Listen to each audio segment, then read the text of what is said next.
What a match. IPL match number 50 SRH versus Rajasthan Royals.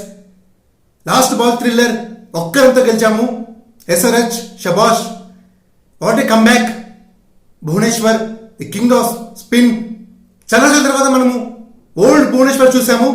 Last over 13 runs defend చేసుకోవాలి, 11 runs ఇచ్చాడు, ఒక్కరంతో గెలిపించాడు SRHని. బ్యాటింగ్లో మరొకసారి నితీష్ కుమార్ రెడ్డి పేరు గుర్తుపెట్టుకోవాలి. క్లాసెన్, మన హెడ్ మాస్టర్ ట్రావిస్ హెడ్, వీళ్ళు ముగ్గురు బ్యాటింగ్తో 201 రన్స్ చేయగలాము. బౌలింగ్లో లాస్ట్ 3 ఓవర్స్ ప్యాట్ కమిన్సన్, నట్టు, అలాగే మన స్వింగ్ కింగ్ భువనేశ్వర్ మ్యాచ్ని మనకు అందించారు. గెలవాల్సిన మ్యాచ్లో గెలిచాము, నిలిచాము. హైదరాబాద్ ఫ్యాన్స్కి మంచి ట్రీట్ ఇచ్చారు. All the best remaining teams. Points table ఇప్పుడు 4th ప్లేస్లో ఉన్నాము. మరొకసారి Bhuvneshwar the king of spin is back.